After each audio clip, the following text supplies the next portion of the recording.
Hello, my mystical friends. Step inside the Oracle Parlor. Grab a nice cup of tea and get cozy with me, your host, Fantasma Witch.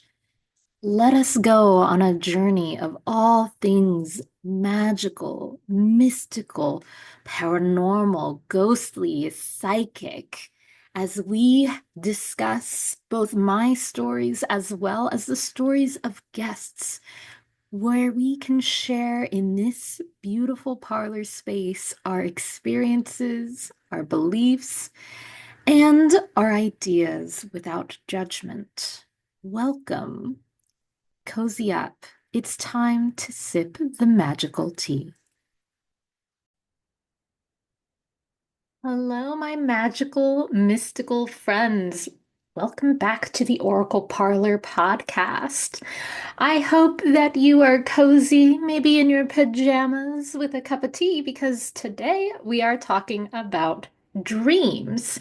I'm going to be sharing a little bit of my own personal experiences with dream work and my own personal stories. So, before we begin, as always, the following is based off of my personal experiences and my current beliefs. I am not here to convince you that I had these experiences, and I'm not here to convince you to believe what I believe.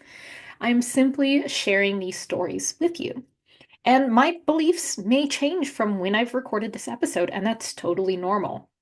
So, like always, as you know, I will do my best to also include my references in the episode description for anyone who's interested. That will include any book recommendations, anything that I mention in regards to references from online. You can find that all in the description of the episode. And of course, if you have your own story that you would like to share and have it read on the podcast, please feel free to send your stories to oracleparlorpod@gmail.com. I would love to share your experiences with your dreams and things that you've experienced, even if that's paranormal, whatever that is, I would love to read it and share it. So let's begin by clarifying first, what is a dream premonition? Because I want to start this episode with talking about dream premonitions rather than lucid dreaming and things of that nature. So, most people, when they hear the word premonition, they think of maybe the show That's So Raven from the Disney Channel, or maybe they think of the movie The Dead Zone. This really depends on how old you are and what kind of media you enjoy.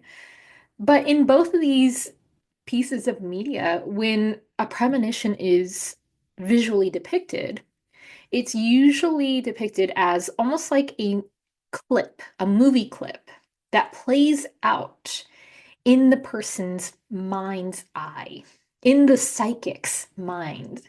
They see this exact movie clip play out, and then that thing that they witnessed in their mind's eye is exactly what ends up happening beat for beat. And that's something that can happen. However, it's not my personal experience when it comes to premonitions. And if it does happen in that way, it is extremely rare. And, premonitions are really interesting because you usually don't know it's a premonition until it happens. You may have a gut feeling when you get a premonition. You may have this weird sensation, a psychic sense of some kind that washes over you.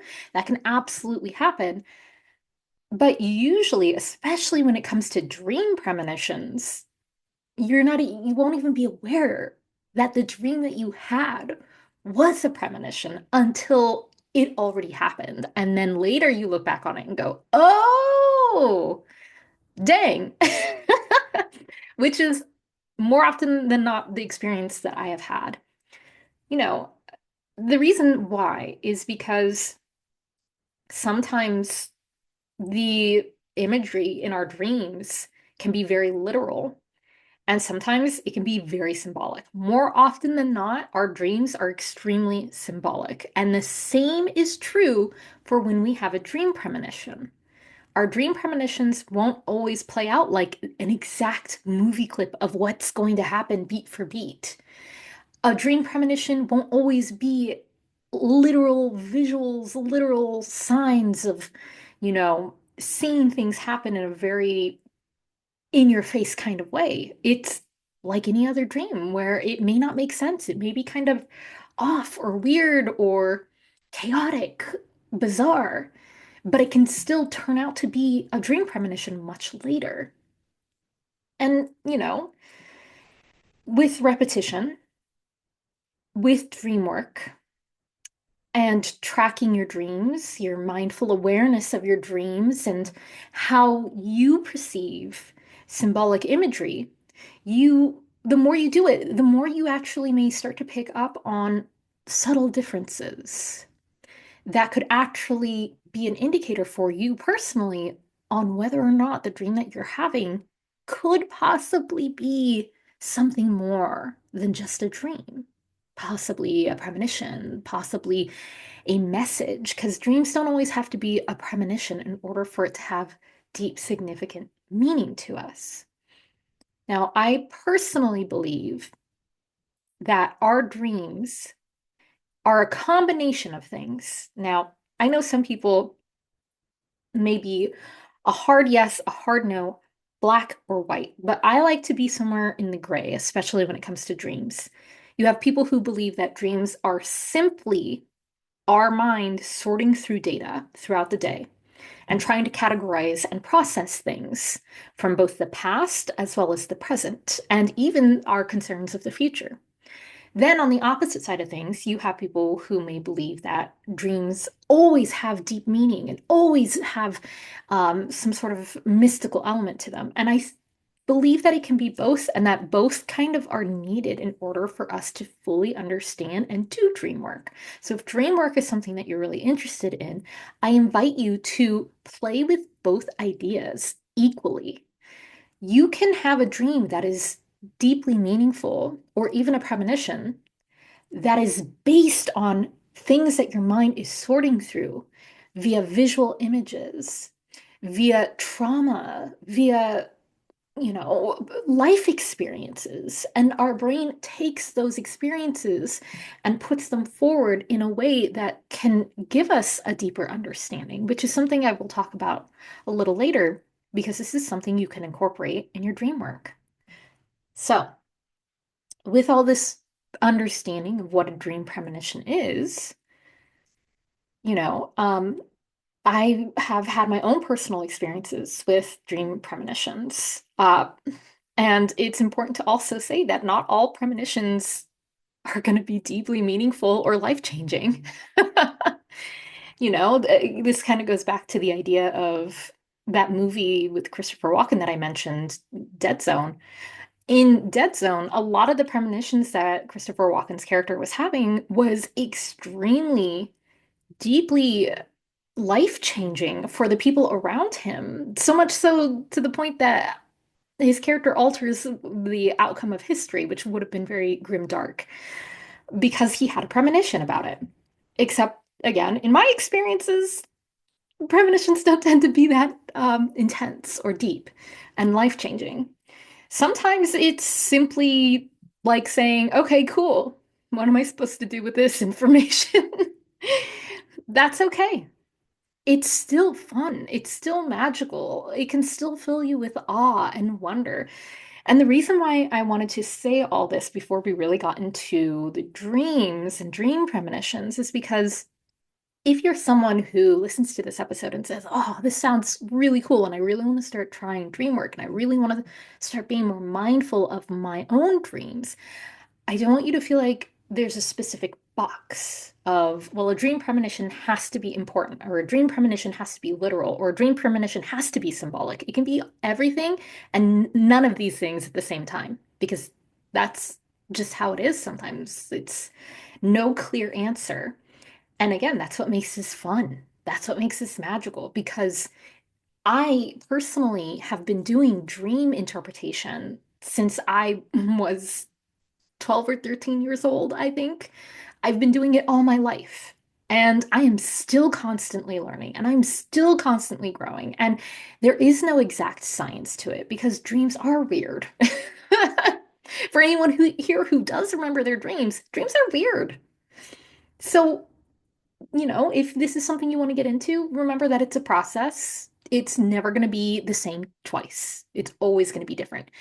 And you may start seeing patterns. You may start seeing the matrix within your dreams of different structural patterns that your dreams will present you with. But even at that, these structures are so changeable and so flexible. So it's really important that we remain flexible, that we remain open, that we go with the flow. So that way we can allow whatever wants to come through to come through. So, as I mentioned, I've been doing dream work forever. I professionally give dream interpretations. However, um, I used to try to offer those a lot more in person. I don't anymore because a lot of people either don't remember their dreams or don't feel comfortable sharing their dreams, which makes sense because dreams can really show a person their deepest side of themselves. If you know astrology, you know that someone having access to your full birth chart is a lot of information. It is both the brightest side of you and the darkest side, and both are valid, and neither is better than the other. There is no right or wrong within the birth chart, within yourself, within your personality, and the same can be said about our dreams. However, it can show your trauma. It can show those darker, deeper sides of yourself. So I find that um, a lot of people don't often open up about their dreams. But boy, if I overhear somebody talking about like a weird dream that they had, I am front and center. I am there for it. I absolutely love hearing people share their dreams, and I love interpreting dreams. And I've been this way all my life. It's something that has really interested me, both on the psychology side of things as well as the more mystical side of things. And I owned and still own quite a lot of dream interpretation books and even books on dream psychology and lucid dreaming and all of these things.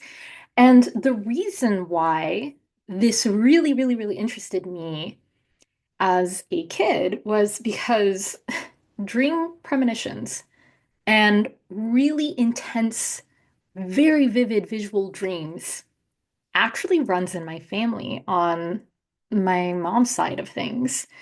In From what I know, mostly the femme folk on the Mexicana side of my mom's family. Now, there could be other family members who just don't talk about it or don't bring awareness to it. I'm not sure, but this seems to be a common thing because I have it, my sister has it, my mom has it, and my abuela and my abuelita has it.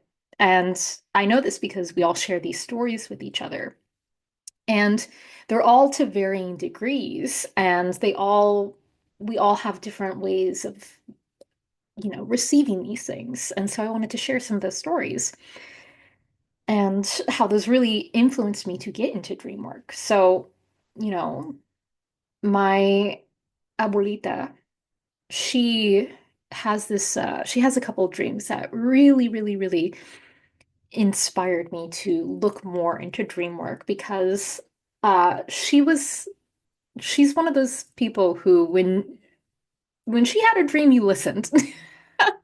When she had a dream, it was one of those more life-changing style dreams. Like I said, it's not always going to be that way, and it can change depending on the person. But my abuelita was definitely someone who had these more deeply meaningful dreams. For example, she had a dream one time where I believe she was at a dance party of some kind, and the whole community was there, and everybody was in these beautiful gowns and outfits. And she saw one of her friends there. She went up to her friend, and her friend turned around and was wearing this gorgeous, deep plummet like neckline that showed a lot of her bare chest. And my grandma went to go hug her in the dream and then noticed that she felt very flat chested. And when my grandma pulled away, this person was extremely flat chested. Now, this femme person that my grandma was friends with, they were not of that body type back when my grandma had this dream. And my grandma took mental note of it and thought, well, that's interesting. And didn't really think anything of it. And because even when I'm saying this dream, it just seems kind of like, okay, well, that's just like random dream logic where somebody's body is, different from what you recognize it to be. But it was very, very much the center of attention of my grandma's dream was the deep neckline and the this person having a very, very flat chest. Now, my grandma talked to this friend not that long after having the dream, and this friend actually was diagnosed with breast cancer, and they actually had to have a mastectomy. And that was the moment that my grandma realized that her dream actually had this premonition meaning to it, where at first it didn't make any sense. It was like, okay, why is my friend wearing this very obvious bare-chested piece of clothing, and why is this person so, built so differently than what I recognized them to be? And that ended up being how her dream was kind of showing her this premonition that she didn't even realize was a premonition until after she talked to this friend. Another instance of my grandma having a very intense dream premonition was that she had a dream that was simply this and nothing else. My grandma was looking at my grandpa, whom she was separated from. They hadn't been married for quite some time, but she was looking at my grandpa and he turned into a pile of ash. And again, it was just kind of like, okay, that's weird. That's very strange. Didn't really think anything of it. And then a couple of weeks or months went by, and my grandpa passed away from lung cancer because he was a chronic smoker. And again, the dream came forward in a way that is not super straightforward. But now that you have the information, you can look back and say, oh my gosh, that absolutely makes sense why the visual imagery presented in such a way. It makes sense why it was him turning into ash. It makes sense why this character, this friend, was wearing this very obvious dress in this very obvious way in my grandma's dream. Because hindsight 2020, when you have the full picture, then you realize that the premonition is there.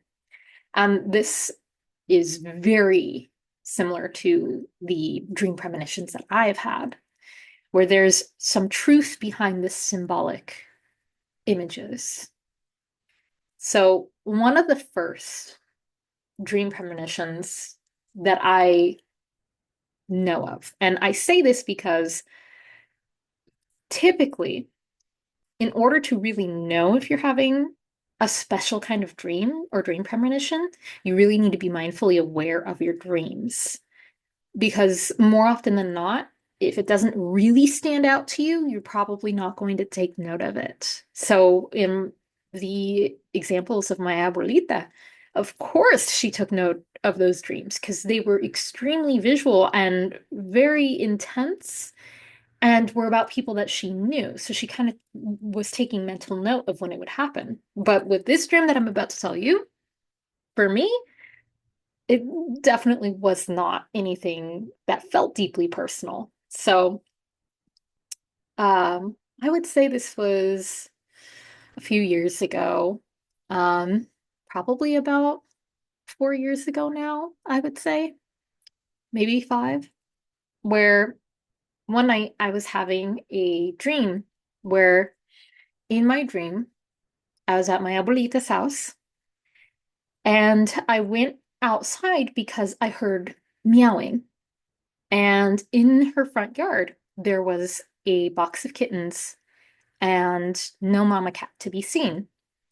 And I was all excited because I was like, I'm going to rescue these kittens because if you know me, I love rescuing cats and kittens. It is my favorite thing to do. It's my favorite thing to take a spicy kitten and make them super lovey-dovey. And yeah. So when I had this in my dream where I was hearing this meowing and then I saw this box of kittens, I was like, heck yeah, I'm gonna go rescue those kittens. And I went outside and the box tipped over and all the kittens bolted. And there was one specific kitten that didn't quite run off with the rest of the siblings in the box. And I was trying so desperately to catch this kitten, and it kept wiggling away from me, and it kept getting away. And no matter what I did, I couldn't catch the kitten. And I was so incredibly stressed. This dream was so stressful and so anxiety inducing. And all it was me trying to catch this adorable little kitten. And I just couldn't. And no matter what I did, this kitten was constantly eluding me to the point of me in my dream having a complete like anxiety, stress, heartbreak, full on breakdown. To the point that I even woke up um kind of sad and panicked that I couldn't catch this kitten.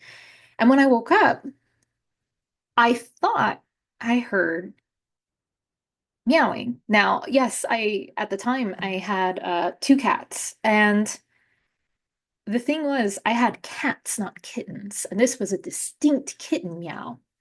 And I laid in bed and I heard it just once, and I thought, okay, my my brain must be playing tricks on me because I just had a dream about kittens. So I wrote that off as I'm still half asleep. That's just me. And it was like the crack of dawn. So I was like, I'm going back to sleep. Next morning, I woke up and I wrote the dream down because I keep a dream journal. If I remember a dream, I write it down. No matter how small and insignificant it may seem, I try to always write the date, the dream, the feelings, so on and so forth. So I wrote it down and left it at that. And I forgot that I had the dream because you probably have had this experience, listener, where you wake up and if you don't consciously think about the dream, you'll forget it. Well, sometimes it happens the same way, even if you keep a dream journal. There are some times where I will write down a dream in my dream journal, and like 2 days later, I'll look at that dream that I wrote down and I won't. It's like, who wrote this? Like, I don't even remember what the dream was about, but because I wrote it immediately upon waking up, it's like, okay, well, I guess I had that dream at some point. So that's what happened in this situation. I wrote down this dream that I had, and like a day or two later, I wasn't even thinking about it, consciously aware of it. Now, some days went by, and we had a friend who lived in the neighboring apartment complex to us, and there was an alley in between our two apartment complexes. And this neighbor said, "Oh man, we saw that there's a kitten." And I said, "No way, where's this kitten?" Again, I had completely forgotten about my dream. And they said, "Well, the kitten's hanging out in the alley." And I said, "Okay, well, I'm going to get a cat trap and I'm going to try to catch this kitten and make sure that the kitten gets what they need." And then sure as heck, later that night, we heard a kitten crying all night long. And it was just one single kitten, no other kittens. I tried for days to catch this kitten with absolute crap luck. Like it was devastating how ridiculous this was. I would get the kitten in a certain area and then something would happen and it would just happen to escape. I went into the neighboring apartment complex yard, which was an open area yard. It was open to the public to walk through. And again, my friend lived there, and I had a neighbor get mad at me for trying to catch a kitten and literally scold me. So much so that I was crying over not being able to catch this kitten and feeling like nobody was helping me and that everything was against me. And so I petitioned some spirits and I asked for help. And on July 4th of that year, I miraculously caught the kitten. After many other run-ins with other very rude, very mean people in the neighborhood who thought I was a complete idiot for wanting to rescue this kitten who was barely even a month old, 2 months old. And so I was so excited. I caught the kitten. I brought the kitten in, and I even found the kitten a home. And that kitten is still in their loving forever home. Now, after I had found the kitten, their forever home, this was like maybe a month or two later. I was flipping through my dream journal just because every now and then, as someone who does dream work, it's good to go back and read your old journal entries, to actively go through and read and see, is there anything here that stands out to me? Is there any guidance? Is there any message? Is there any, well, sure enough, I was flipping through my dream journal and I came across the entry about trying to catch a kitten that I could not catch, that eluded me, that was stressing me out and making me panicked. And that dream, the date on that dream was literally a day or two before I found out about the kitten in the alley. And I realized that that was in its own way a dream premonition about trying to catch this kitten and failing miserably for quite some time. But I wouldn't have known that if I hadn't written down that dream journal. And I wouldn't have realized it was a premonition if I wasn't mindfully looking back on these things. And that's why I really wanted to make that point at the beginning of this episode that oftentimes we don't even know. We don't even know we're having a dream premonition. And it can seem so simple. Another dream premonition that I had back at this same apartment complex was I had had a dream where the only thing that happened in this dream was my partner and I were standing outside of our apartment complex looking up at the telephone wires, and there was a hawk, a very specific kind of hawk in our area that is pretty common for like Southern California area. But it was sitting on the telephone wires and it was looking at me and my partner, and its mouth was open like it was panting. And my partner said, "Hey," in my dream, "Hey, look at that hawk. It looks like the hawk is like really intentionally staring at us." And I remember my partner saying this in the dream and being like, "Okay, yeah." I was like, "Yeah, I guess it kind of does look like it's trying to say something or do something. I don't know." And it was just like the overall feeling from this dream of this hawk staring at us was like as if the hawk was trying to connect in some way. I don't know how else to describe it, but it felt very meaningful. And this is one of those moments where when I woke up from the dream, I thought it was really interesting that the dream felt so important, even though there was nothing really to it. So in my dream journal, I kind of, you know, starred that page. I put a little asterisk next to it as keep an eye on this. And I think it may have been the same day after I woke up from that dream, if not the following day.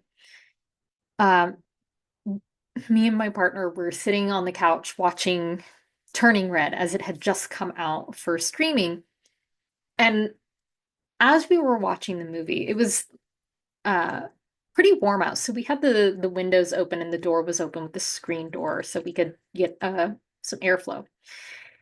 And we kept hearing this loud bang, bang, just intermittent random bangs. And at first we were pretty annoyed because what it sounded like was someone in the apartment complex directly across from us doing some sort of construction of some kind, but it was really bizarre because it wasn't like a hammer where it would be bang, bang, bang, bang. It was just random bang. And we even heard people yelling. So we were like, well, maybe somebody's getting into an argument. And then I glanced out our front window. Now, this apartment complex, the front windows were facing the windows of the adjacent apartment complex because there was only like a walkway between the two. And I glanced out the window to be like, what is going on? And I see in the window for the stairwell this giant hawk slam against the glass. And then I realized the sound that we had been hearing was the sound of this hawk trying to escape. What had happened was the way that this apartment complex is set up is the downstairs apartment complex is open. There's a walkway that you go into, and then it goes upstairs. But there's no like door to close off the inside from the outside. It's just walkway, stairs, and then there's upstairs apartments that is enclosed by a window.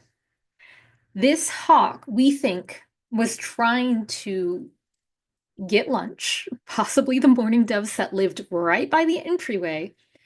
And when it tried to fly away, it flew up into the walkway and could not escape. And so it was slamming itself, this poor thing was slamming itself against the window trying to escape. So we kind of told the neighbors because they were going to open their door to go see what was going on. And we told them, keep your doors closed. There's a hawk in your hallway.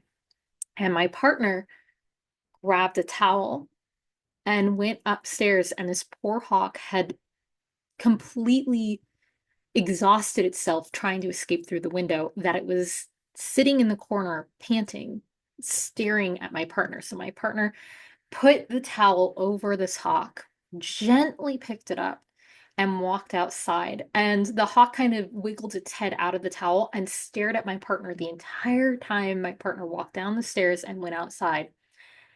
And then gently pulled the towel off, and the hawk flew up to the top of our apartment complex and sat there with its mouth open, panting, staring at me and my partner. And it was in that moment when I saw the hawk sitting on top of the roof that I immediately realized that the dream that I had of this hawk was one to one what I was seeing of this hawk in the moment. Now, it wasn't sitting on telephone wires, but it was sitting on the roof. But the face, the type of hawk, the panting, the open mouth, it was all exact. The way that it was staring at us, it was all exactly the same. And that it was staring at us so intently before it flew off. And because I had just had that dream and I had just written it down, it wasn't until that exact moment of that hawk staring at us that I realized, oh my gosh, I dreamt about this. Slightly different, but I dreamt about this. So, as you can see from these dream premonitions that I had, there it's one of those situations of like, okay, how is this how does this help me? What is the point of it, you know?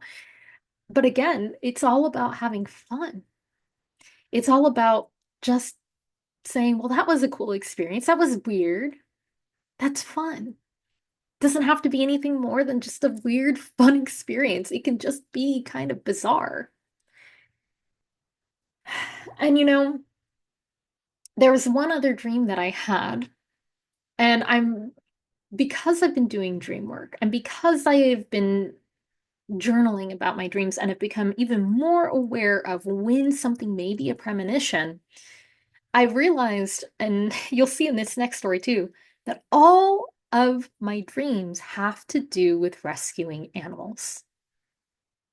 So even though to me it may not seem important, it does change the life of the animal.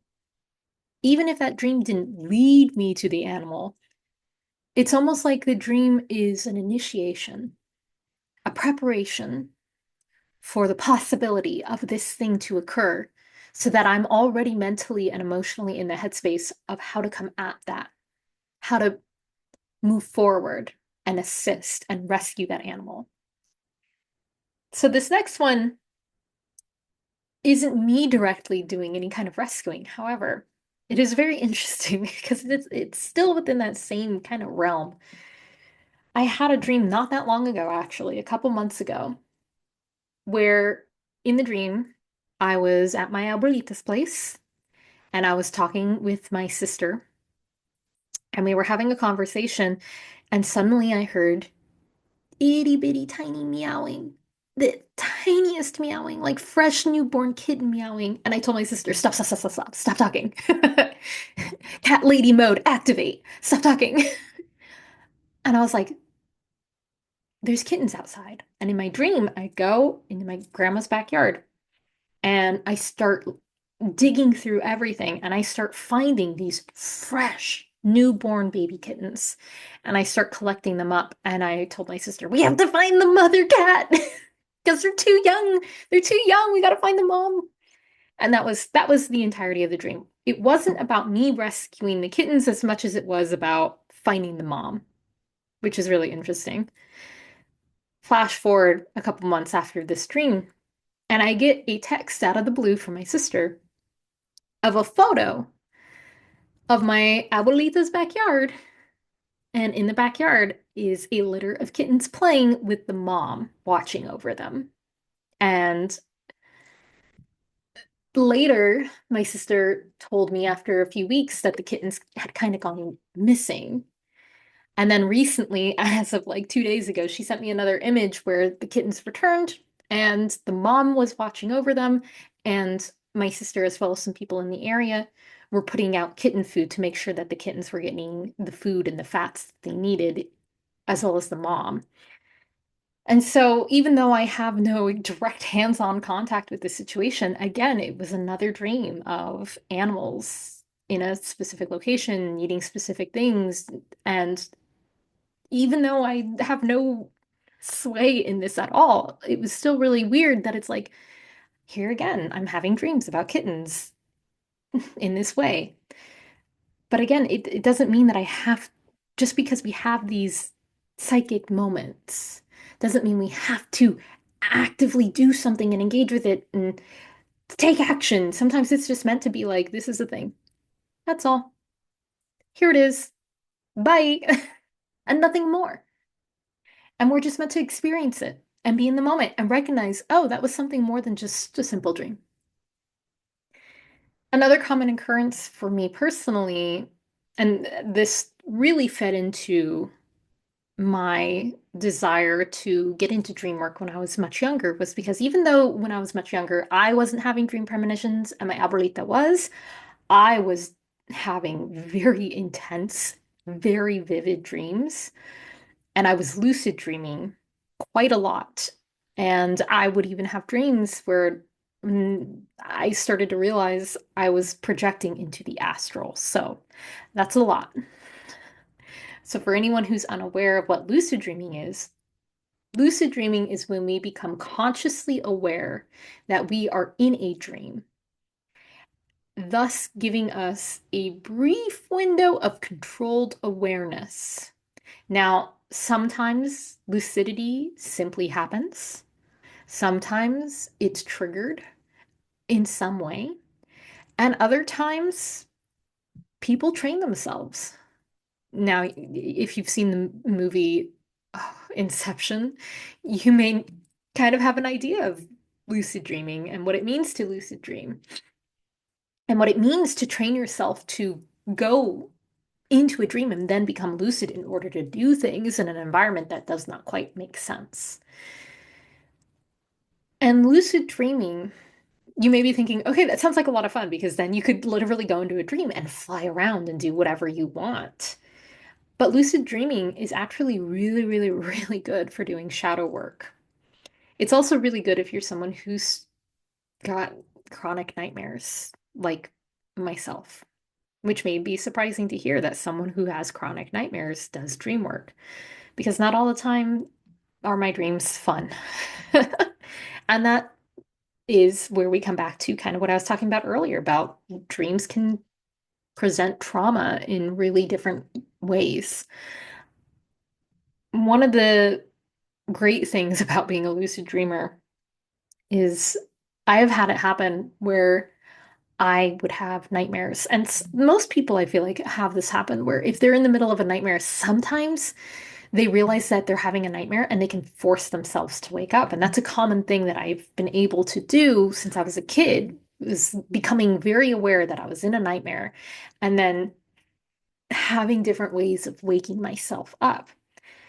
Well, when I started to really get serious about dream work, I was experimenting with different ways to lucid dream. And one time I was having one of these nightmares. And one of the common occurrences of my nightmares, and this is, again, this is very revealing, is being hunted. I would have a lot of nightmares of being hunted in different scenarios, in different ways, being stalked and hunted by usually a man who was trying to kill me. That was usually my PTSD nightmare.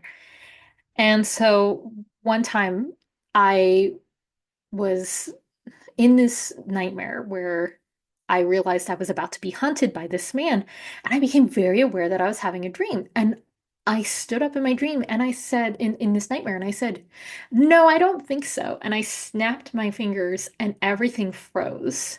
And I said, I think I'm going to dream of something fun instead of this nightmare. And so I set the intention that there was a ladder and a ladder appeared, and I literally climbed this ladder, exited the nightmare, and flew off. And then once I flew off, I fell back into dream space, and I don't remember what else happened from there. I just was able to actively engage lucidity in a way to leave the dream. Now, that's really fun because yes, it's a way to like actively leave a dream. But when I'm talking about being able to do shadow work,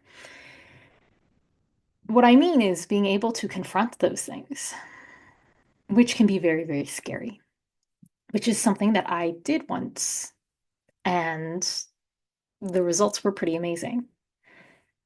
So, as I mentioned, one of my PTSD dreams is of being hunted by a man who's trying to kill me. And in this instance that I just shared, I just left. I was like, I'm not going to deal with this. But I had been thinking a lot during this time period about these reoccurring dreams that I've had for quite a long time. And one of the books that I read on dreaming and lucid dreaming, which again, I'll include in the description of this episode, one of the things that I had read was that there was a story of this person who had a reoccurring nightmare of this dragon-like beast that was breathing fire and smoke and always hunting them and attacking them, that they built up lucidity and they finally, in one of these recurring nightmares, turned to the dragon and asked what the name of the dragon was, why this dragon existed, what it represented. And the dragon answered and said, "I am your smoking addiction. I am your inability to put the cigarette down. I am the thing that is going to kill you. Like I am the fear of not being able to quit." And when the person was told this by this dream monster that they were facing, they told it, "I'm done smoking. You're not allowed to stalk me anymore in my nightmares. I'm going to officially quit." They faced this thing that this monster had been created in their own mind. And when they did that, they found that it was much easier for them to quit smoking. I'm not saying it cured them. I'm not saying that this is a cure-all for everybody, but for them, the fear of not being able to quit, the fear of being so stuck in chain smoking that they would die was reduced by being able to bring awareness to it through their dreamscape, through their projected subconscious fears around those things. And I had read that in this book, and I was like, oh my gosh, I need to face the man in my nightmares. I need to face the man in the night in my nightmares. I want to see what happens if I face the man in my nightmares. And so obviously, lucid dreaming is not something that one can easily control at the snap of their fingers. Some people claim that they can, and maybe they've worked really, really, really hard to do a lot of work in order to get to that point. I have found that no matter how much work I've done personally, being able to always become lucid at any given moment, it's not something I can do personally. So there's just sort of this wait until it becomes lucid. Wait until it becomes lucid when it comes to how I dream. And so one time I was having this reoccurring nightmare, except for it was slightly different, like always. And the difference was, as I was hiding from this man who was trying to kill me, I became lucid. And I went, oh my God, I'm dreaming about the man hunting me. I said, I'm gonna do it. I'm gonna do it. I'm gonna tell this man off. I'm gonna do it. I'm lucid. And so I knew that the man was hiding, or not hiding, but he was in the garage and he was going to enter the house into the area that I was in to kill me. And so I even though I knew it was a nightmare, even though I knew I was very conscious that I was dreaming, I was still scared to face this man. And I opened up the door to the garage just a crack. And I said, "Excuse me." And he kind of turned to face me. And I said, "You're not allowed to be here. You can't enter this home. You have to leave. You can't be here." And the guy just looked at me, nodded, and I kid you not, picked up a suitcase, like a briefcase, and then just walked out the garage and left. And that was it. And then I woke up. I wasn't scared. The feeling that I got from this guy when I told him, "You can't be here, you have to go, like leave me alone," was just like that silent nod that he gave me, and the ridiculousness that my brain was like, he's also gonna pick up a briefcase and a hat and walk out the door. Like how a stereotypical, ridiculous imagery.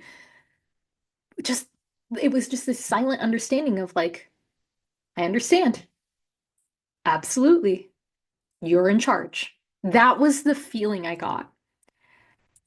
And I've not had another nightmare of being hunted and stalked by a man since. This was a reoccurring nightmare for me that I have had since I was a child. This being hunted. I have not had those nightmares since this moment of lucidity, which happened a couple years ago, I want to say. And they're no longer a reoccurring nightmare for me. And when I say reoccurring nightmare, I mean I would have them many times a year. And for almost 2 years now, I've not had that at all. I would look back through my dream journals because I have like two or three that I've kept. And so many of those was this reoccurring nightmare of being hunted by an unknown man and trying to hide and survive. And at a certain point, there's that journal entry of me being lucid and telling him, "You have to leave." And I have not had those nightmares since. And this is why it can be a really useful tool, not just for the magical, but for the mundane. If you want to call healing mundane, it's not. It's also magical.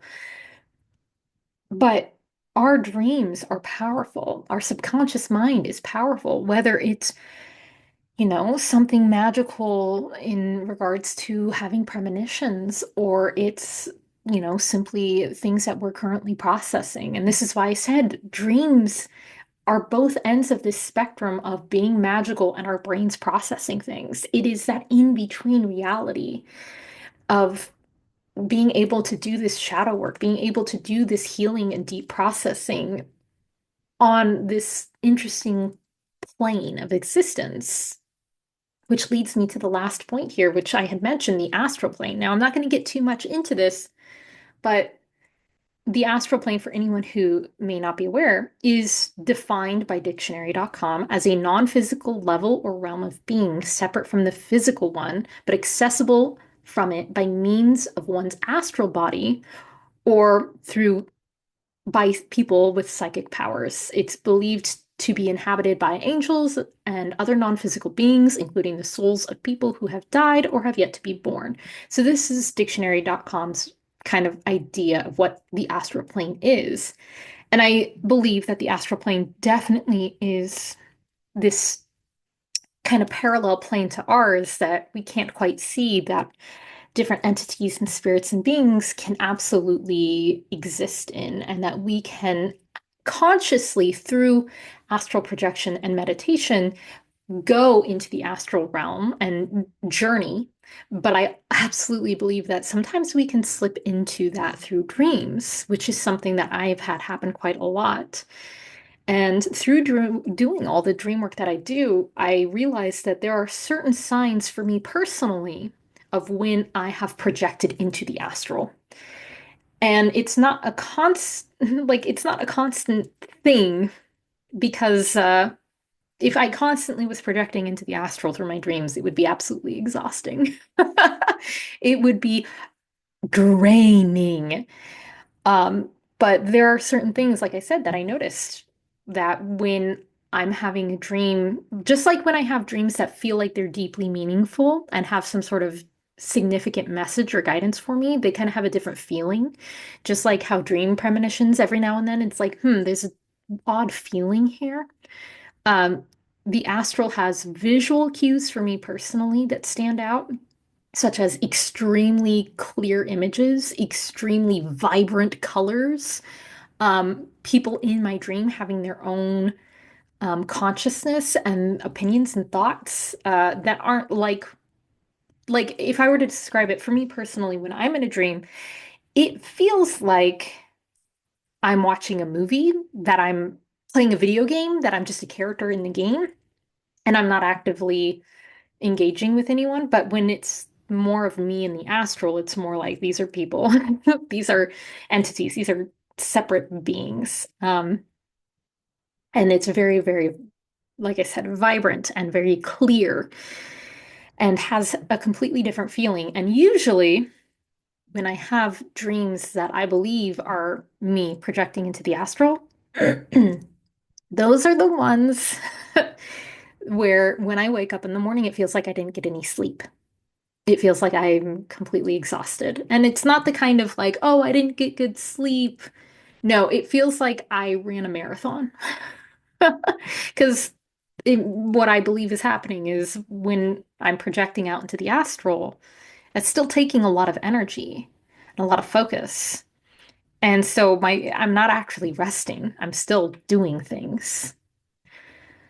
So it's a different entity altogether, I want to say. And I don't want to get too much into my own astral dreams because those are very, very personal, but they are very interesting and bizarre. And if that's something you're interested in, you don't have to wait for a dream in order to travel to the astral. And that's a whole other episode and a whole other class that I could go into my ideas and what I've read and other people's experiences when it comes to the astral. Now, you may be wondering, because I haven't talked about it, spirits interacting through our dreams. Now, I'm saving that for another episode. So if you're interested, definitely, if you're not already subscribed to the podcast, what are you doing here? What are you doing? Go subscribe. Make sure that you're following along because I definitely want to talk on how spirits can engage with us after they have passed, after people have passed, or loved ones have passed, pets have passed. And one of those ways is through dreams. And I do have stories on that, but I want to save that for that episode. So we will talk about that another time.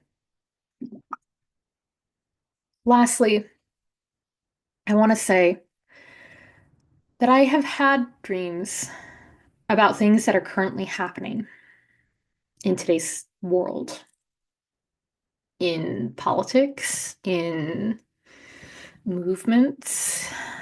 I've had premonitions about court cases that were really deeply meaningful and impactful and upsetting. I've had premonitions of all these different kinds of things that have happened many years ago that I can go into my dream journal and I can pinpoint those exact things. However, I don't like sharing those stories. I don't publicly talk about those. I don't go into the details of these things because, in my personal belief and opinion, not everybody's going to agree with this, and that's okay because this is my own values, my own beliefs, my own judgments. But I don't like talking about those predictions, about those major things, because I feel it detracts from the current very real world issues. And I don't want to take any kind of attention away from the matters that are important. There is no point for me to stand up and say, well, I predicted this. I had a dream about this years ago and I knew it was going to happen. Because to me personally, that feels really gross. And this, again, this is my own personal judgment and values and morals. And other people don't agree with this because I've seen a lot of other psychics do this online. And if that's what they want to do, that's fine. I don't agree with it. And they don't have to agree with me. But it just doesn't feel right to me because it's almost like using tragedy, using other people's pain or suffering to publicly validate your psychic abilities to other people. And to me, I just simply don't agree with that. I don't need other people's validations for the predictions that I've had, nor do I want to, like I said, take away from what's currently happening, where the energy and attention should be. It shouldn't be on me. It should be on these issues at hand, these very real things that need to be addressed, that the public should be focused on, not like, I predicted that. I knew that was coming. See, here's the proof in my dream journal from like years ago. To quote Stevie Nicks, I keep my visions to myself. So I may be sharing all the fun, cute ones with you about animals, which tends to be like the majority of the things that I've, experienced. But I'm not going to share these big predictions because one thing is, like I mentioned at the beginning of this episode, sometimes premonitions, you don't know they were a premonition until they've happened. Thank you so much for listening to my ramble on dreams today. If you enjoyed listening to this episode, please make sure to leave a review, leave it some stars. It really helps the podcast be heard and seen by others. If you would like to support the podcast, please consider joining my Patreon. You can do just $1 a month, or you can subscribe to the higher tiers of my Patreon, which gives you access to things like the monthly magical workshops, an online community Discord, as well as much more. It supports me in all that I do, so I can keep doing this for you.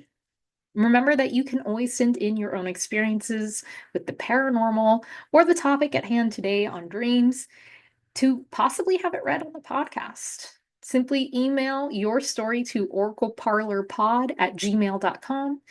And of course, if you're interested in a reading or consultation, you can book a session with me at phantasmawitch.com.